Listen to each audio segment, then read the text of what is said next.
النهارده انا عملت البيتزا بطريقتي. اول حاجه نزلت كوبايتين دقيق، نص معلقه فانيليا، نص معلقه محلب مطحون، رشه الملح. الفانيليا تخلي طعم العجينه عامله زي بره بالظبط، والمحلب انا بجيبه من عند العطار وبطحنه. وهنزل بقى معلقه مايونيز وعلبه زبادي، وده يساعد يخلي العجينه طريه قوي. وبعد كده بقى هعمل خميره، هحط ميه دافيه مع معلقه سكر مع الخميره واسيبها على جنب لحد ما تختمر. وبعد كده هنزلها في العجينه واحط الزبده. الزبده هتخلي العجينه طعمها حلو قوي. هفضل بقى اقلبها، وبعد كده هحط شويه زيت، وبعد كده هعجنها بقى بايدي. وده شكلها بعد ما اتعجنت. هحط بقى شويه زيت واسيبها على جنب لمده نص ساعه لحد ما تختمر.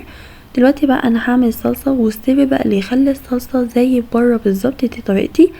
هقطع الطماطم قطع صغيره بالحجم ده عشان يبقى سهل عليا وانا بضربها في الخلاط. وبعد كده هقطع نص فلفل اخضر.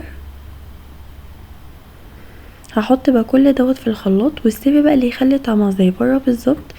انا هحط 5 فصوص زيتون او 5 شرايح زيتون. وبعد كده هحط شويه ميه وهقلب وهخلطهم بقى في الخلاط، يعني هضربهم بقى في الخلاط مع بعض. بعد كده هجيب حله احط فيها شويه زيت وانزل بفصين توم. والثوم بس انا هخليه ياخد يعني يطلع الريحه بتاعته، مش هسيب الثوم يتحمر، لا اول ما الاقي ريحته طلعت هنزل بقى الصلصه.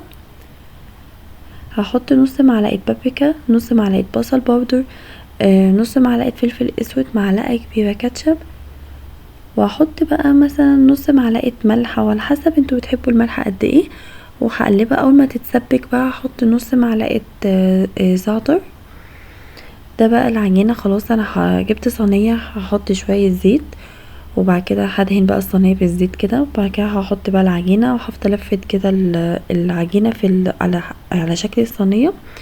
وهعملها بقى بالشوكه، هخرمها بالشوكه. وبعد كده هحط الصلصه طبعا بارده.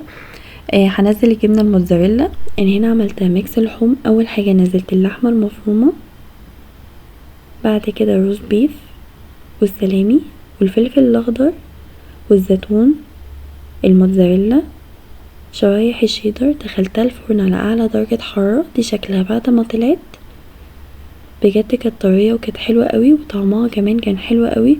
صدقوني جربوها مش هتندموا. ولو عجبكم الفيديو ما تنسوش تعملوا لايك وسبسكرايب. شكرا على متابعتكم.